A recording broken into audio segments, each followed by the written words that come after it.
जिनके दिल पिघल जाया करते हैं ना बुलबुल, उनको गाल पर पड़ा हुआ तमाचा भी बहुत जोर से और देर तक महसूस होता है। बेहतर यही है कि मेरा दिल पत्थर का ही रहे।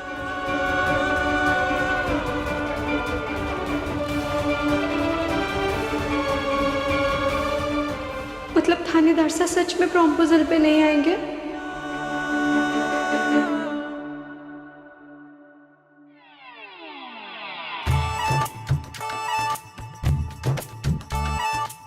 तुम्हें कभी कभी परेशान करने में बहुत मजा आता है बुलबुल।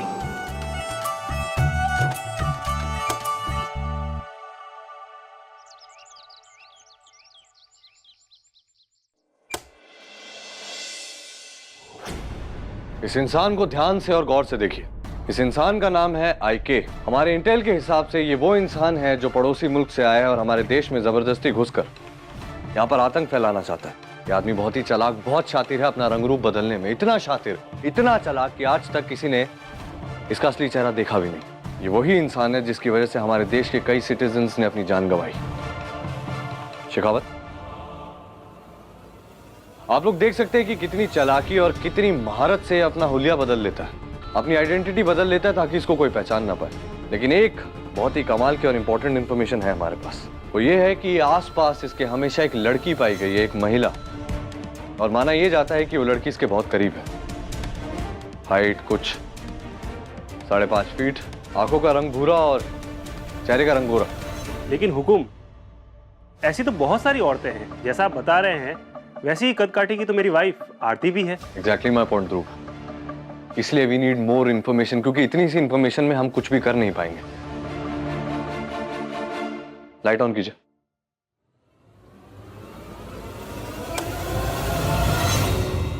यह आदमी आईके अजमेर में है, हमारे अजमेर में, और अब अजमेर पुलिस इस आदमी को छोड़ेगी नहीं। ये वो इंसान जो हमारे देश के खिलाफ षड्यंत्र रच रहा है, ये इंसान बचना नहीं चाहिए। जी हुकुम। बातों का वक्त खत्म और एक्शन का वक्त अब शुरू।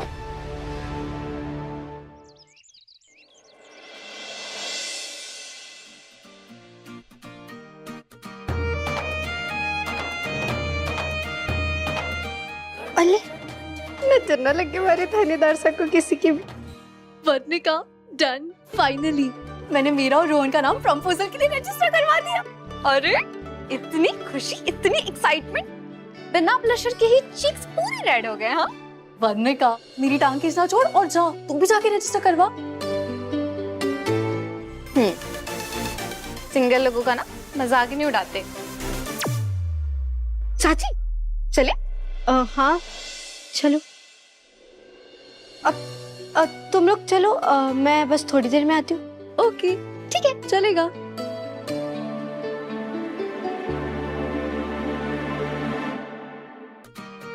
कल थानेदार साहब को ऐसे ही बोल दिया था कि नाम लिखवाया, आज सच में लिखवा लेती हूँ। भाई साहब, वो मारे को भी ना प्रॉम्पोजल, उसमें अपना नाम लिखवाना है, लिख दीजिए ना। मैम आपके साथ कौन आएगा? अब वीर प्रताप सिंह। मैं किसी प्रॉम्पोजल पर नहीं आने वाला हूं।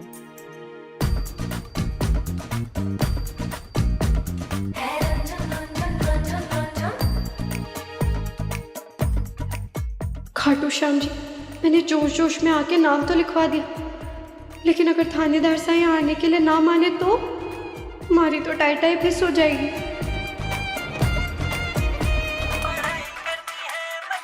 अरे मासा का फोन। हाँ मासा।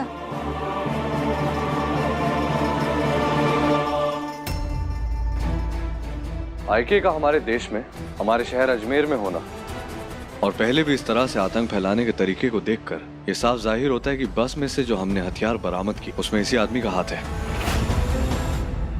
ध्रुव, हुकुम। वो सारे हथियार पुलिस गोडाउन में रखे हैं जी, और परसों सीओडी टीम आने वाली है उन हथियारों को कलेक्ट करने के लिए। जी हुकुम।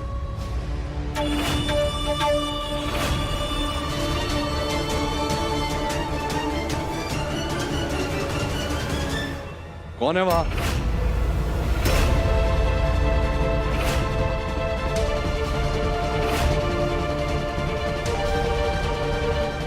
आरती भाभी, आप?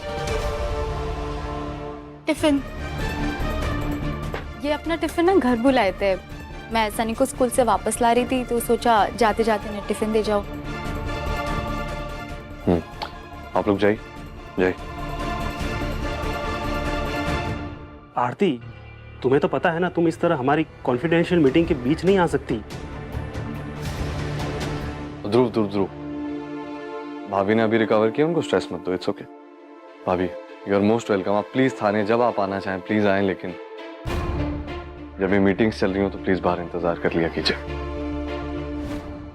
तबीयत कैसी है आपकी? मैं ठीक हूँ, चलती हूँ। सनी मेरा वेट कर रहा होगा। नमस्कार। हुकुम, आप आर्म्स की बिल्कुल चिंता मत करिए। जब तक सीयूडी टीम नहीं आ जाती वो हमारी कड़ी निगरानी में रहेंगे। लेकिन ध्रुव एक प्रॉब्लम है, सीयूडी टीम आने तो वाली है परसों, लेकिन किस वक्त आएगी वो वक्त नहीं बताया उन्होंने।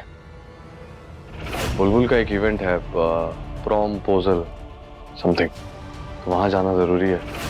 हुकुम, आप बेफिक्र होके जाइए, मैं सब संभाल लूंगा और सीयूडी टीम के आने पर आपको इन्फॉर्म भी कर दूंगा। हाँ, और जैसे ही सीयूडी टीम यहाँ आएगी मैं फौरन आ जाऊंगा। बुलबुल के कॉलेज में प्रॉम्पोजल, बढ़िया है।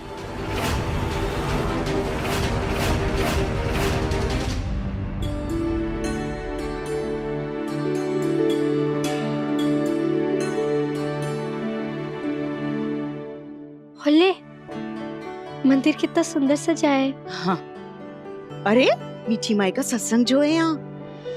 अब वायु भाई साहब, आप मासा को वहाँ बिठाइए। हाँ, चलो मासा बाहर बैठिए।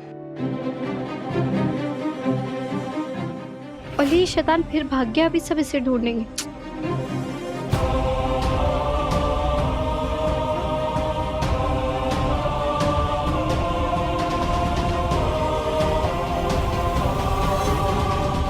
हाँ बोलो। पुलिस इसे ढूंढ रही है, अब क्या करें? करना क्या है, बस मीठा मीठा बोल और सारी चिंता छोड़। जो इसे ढूंढ रहा है ढूंढता रहे, क्योंकि आज के बाद ये चेहरा फिर कभी किसी को नहीं दिखेगा।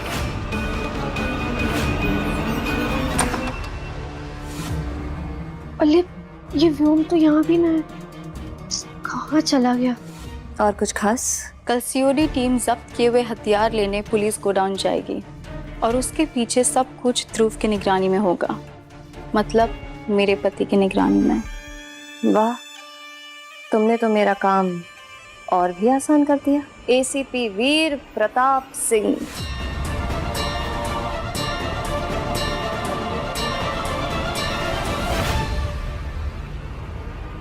थानेदार साहब,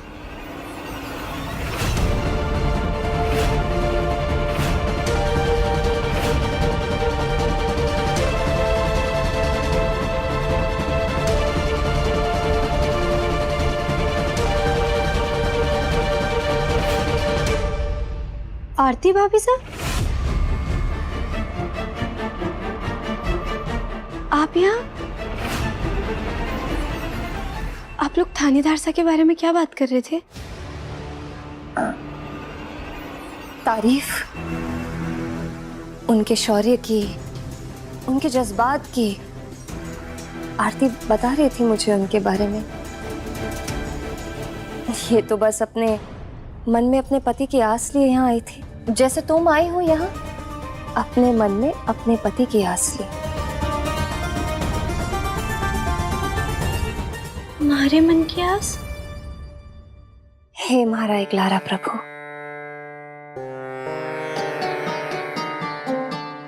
तुम यही चाहती हो ना कि तुम्हारे पति तुम्हारे कॉलेज के उत्सव में आए?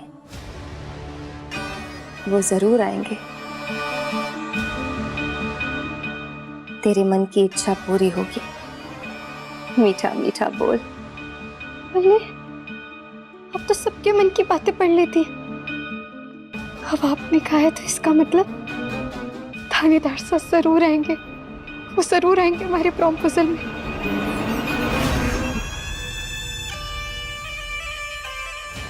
मुझे पहले से पता था कि तेरा पति प्रॉम्पोजल में जाने वाला है, बस बता दिया तो तुझे लग रहा है कि मैं भविष्य देख सकती हूँ।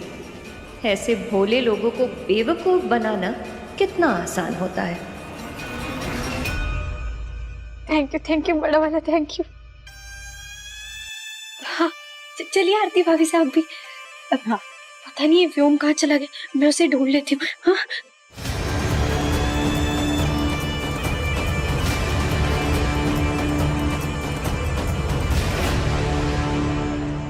ध्रुव, कोई जोखिम नहीं, कोई लापरवाही नहीं। सीओडी डिपार्टमेंट के आने तक सिक्योरिटी टाइट रखना पूरी। जी हुकुम। शेखावत जी को क्या हुआ? ऐसे मुंह लटका के क्यों बैठे हैं? शादी हुकुम अभी कुछ महीने पहले ही हुई है। शादी हुई है तो खुश होना चाहिए ना। अब हुकुम सब आपकी तरह लकी नहीं होते ना। आप बुलबुल बाबिसा के साथ प्रपोजल पे डांस करेंगे, लेकिन इस बेचारे को इसकी वाइफ अपने पास भी नहीं आने देती। क्यों? हुकुम वो लेडीज का होता है ना, जब तक आदमी उन्हें हैंडसम और हॉट नहीं लगता वो उससे दूर दूर ही रहती है। अब मेरा मतलब प्यार व्यार अपनी जगह है, लेकिन उनके नजरिए से देखे तो हस्बैंड को अपने पास आने देने के लिए उसका हैंडसम और फिट होना बहुत जरूरी है। अब शेखावत को ही देख लीजिए, पुलिस के फिटनेस एग्जाम में और बीवी के हॉटनेस एग्जाम में दोनों में फेल ही है बेचारा। 6 pack abs, 16 inch biceps, 42 inch chest, perfect body बुलबुल को हॉट नहीं लगती, इसीलिए वो मुझे अपने पास आने नहीं देती। नहीं, ऐसा होता तो वो मुझे अपने प्रपोजल पर बुलाने के लिए इतनी एक्साइटेड क्यों होती है?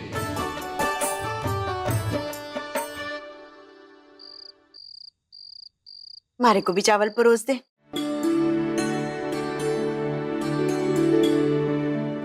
मामी, मुझे एग्जाम्स के लिए पढ़ने की जरूरत भी नहीं है। मीठी माई के आशीर्वाद से मैं अच्छे मार्क्स लाकर पास भी हो जाऊंगा। बस मुझे मीठी माई की आशीर्वाद दिलवा देना। ओए, तुझे कब से पढ़ाई न करने के लिए बहाने की जरूरत पड़ गई? बताऊं वीर भाई को? नहीं, हाँ मैं पढ़ूंगा।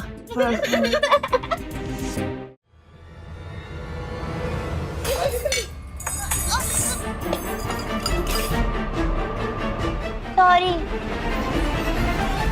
भाभी साहब, हमारे मन में एक बात है, वैसे आप मानोगी तो नहीं, पर सुन तो लो।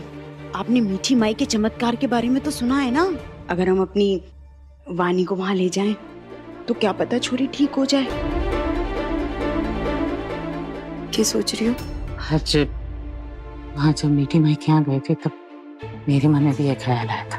बोले ये तो बहुत अच्छी बात है। अगर मीठी माई के आशीर्वाद से वानी जी ठीक हो जाएंगी तो इससे अच्छी बात और क्या होगी? वानी नहीं जाएगी।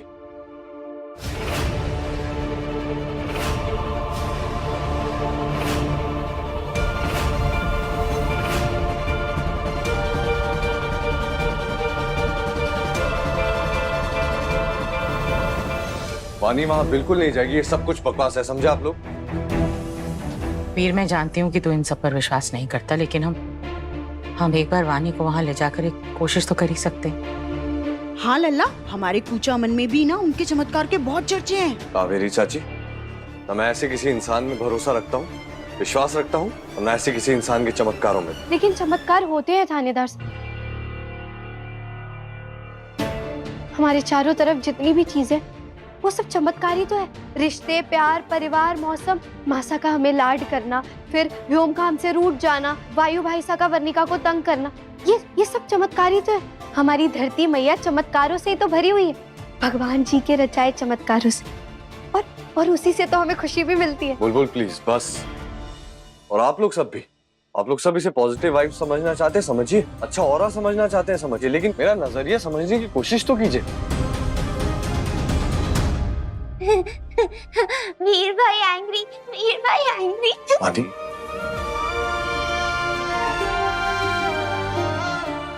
मैं भी चाहता हूँ कि वानी जल्द से जल्द ठीक हो जाए, लेकिन जिसका काम है उसे ही करने देना चाहिए ना। वानी को ठीक करना डॉक्टर्स का काम, तो डॉक्टर्स को करने दीजिए। वहां ले जाकर वानी को ठीक करना, ये सब मुझे समझ में नहीं आता। मैं मानती हूँ कि वानी का इलाज डॉक्टरों के हाथ से ही होगा, लेकिन कुछ चीजें विज्ञान के परे होती हैं। कुछ चीजों का कोई तर्क नहीं होता है वीर। कुछ चीजें सिर्फ भगवान के हाथ में होती हैं, उन्हें भगवान पर ही छोड़ देना चाहिए। आप लोग क्यों मान बैठे हैं इन सब चीजों को? ये सब छोड़िए और मुझे ये बताइए कि मीठी माई के आश्रम में आप लोग सब क्या करने गए थे? अरे वीर भाई, आप ये सब छोड़ो, पहले आप बताओ, आप अपनी वाइफ की इच्छा पूरी कर रहे हो या नहीं? उनके प्रॉम में जाके। बताओ बताओ। हाँ हाँ चाचू।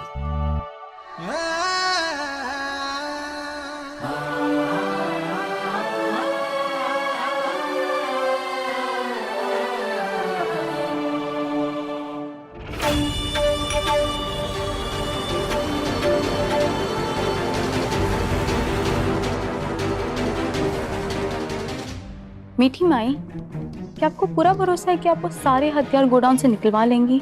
अरे एक बार बोल दिया ना, होगा तो होगा ही। पूछना क्या है? लेकिन वहाँ पर इतनी सिक्योरिटी पुलिस सब होगी। सब होंगे लेकिन एसीपी वीर तो नहीं होगा ना। तुमने ही तो कहा था कि वो अपनी बीवी के कॉलेज जाएगा, तो बस मेरे लिए इतना ही काफी है। और मैं ऐसा खेल रचाऊंगी कि वो प्रॉम्पोजल में ही फंसा रहेगा। वो वहाँ अपनी बीवी के साथ नाचेगा और हम यहाँ अपनी छोटी सी जीत की खुशी में नाचेंगे और मिलकर बोलेंगे मीठा मीठा बोल, मीठा मीठा बोल। यही तो कहती है मीठी माई। और इतने सारे मालपुए खा के वैसे भी हमारी जुबान तो चाशनी जैसी मीठी हो गई है ना दरवाजा दादा साहब। ये थानेदार सरकार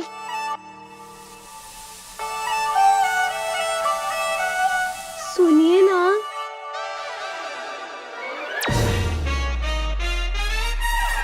सुनाइए। आपको पता है मीठी माई ने हमारे से क्या बोला? कि आप हमारे प्रॉम्पोजल में जरूर जरूर जरूर आएंगे। वो अच्छा, तो मैं तुम्हारे प्रॉम्पोजल में आऊंगा या नहीं आऊंगा ये भी डिसीजन मेरा नहीं है, ये मीठी माई बता देंगी तुम्हारी। हाँ, इसमें तय क्या करना? मीठी माई को तो वैसे भी सब कुछ पहले से ही पता होता है।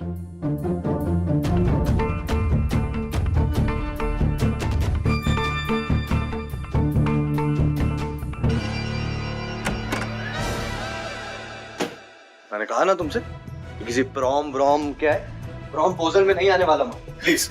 अच्छा नहीं आएंगे आप? ठीक है, तो आज के बाद आप हमारी आवाज भी ना सुनेंगे क्योंकि मैं आपसे बात ही ना करूंगी। कट्टी कट्टी कट्टी। मुझे प्रॉम्पोजल में बुलाने के लिए इतनी उतावली हो रही हो तुम बुलबुल, इसका मतलब यह है कि हॉट तो मैं तुम्हें लगता हूं, अभी पता चल जाएगा।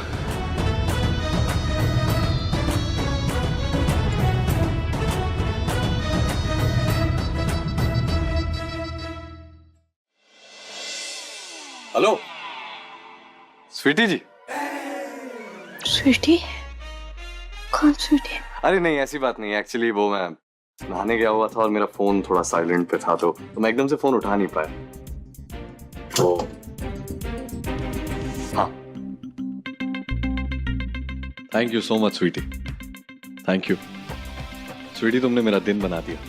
नो हम लोग मिलेंगे, जल्द मिलते हैं, ठीक है? You take care, bye sweetie, bye sweetie, you take care, या बाय स्वीटी भी ना। Yes. May I help you? Yes. Who this? This who? What you asking? Why? तुम तो अभी मुझसे बात नहीं करने वाली थी ना? हाँ? फिर बात क्यों कर रही हो? वो फोन आने से पहले की बात है, लेकिन अब मैं आपसे बात कर रही हूँ। हमारे को बताइए किससे आप इतने हुआ करके बात कर रहे थे? कौन है ये स्वीटी? तुम इतने प्यार से पूछ ही रही हो तो मैं स्वीटी जी के बारे में बता ही देता हूँ। स्वीटी जी? स्वीटी जी एक्चुअली ध्रुव की कजन है। आज ही मुलाकात हुई, कुछ बातें हुई और फिर खैर छोड़ो। क्या बात हुई आपकी उनसे? अरे वो एक्चुअली स्वीटी जी ने मुझे देखा और मुझे बताया कि कैसे मैं उनको शार्प लगता हूँ और मैं उनको हॉट लगता हूँ और मेरी फिटनेस उनको कितनी अच्छी लगती है और मेरे बाइसेप्स और ओवरऑल मतलब मैं उनको थोड़ा हॉट लगता हूँ, तो वही बस अप्रिशिएट कर रही थी एंड दैट्स इट। नाम स्वीटी है तो क्या हमारे पति के पास मधुमक्खी की तरह भिनभिनाएगी? अच्छी है स्वीटी। जब मैं लगता आपको किसी की भी ये काले टीके से ना कुछ होगा ही नहीं। मैं काम करती हूँ, मैं लाल मिर्च लेकर आती हूँ, आपकी नजर उतार दूंगी। और हाँ, आप एक काम करना, नींबू मिर्ची होती है ना, वो अपने पे टांग के ही चलना हमेशा, तो आप उस स्वीटी के नजर से भी दूर रहोगे और कॉलेज की छोरियों से भी। ये सही रहेगा। मैं ना एक और टीका लगा के देती हूँ। प्लीज, हाँ प्लीज, थोड़ी नजर लगने दो मुझे। हॉट हूँ तो लगेगी ना थोड़ी नजर। अच्छा, आप और हॉट? वो ध्रुव भाई साहब की चचेरी ममेरी जो भी बहन है, उसको जरूर मोटे मोटे चश्मे लगे होंगे, तभी उसको आप हॉट लगे, वरना आप और हॉट ठेंगा। अब जरा भी हॉट ना है, समझे आप?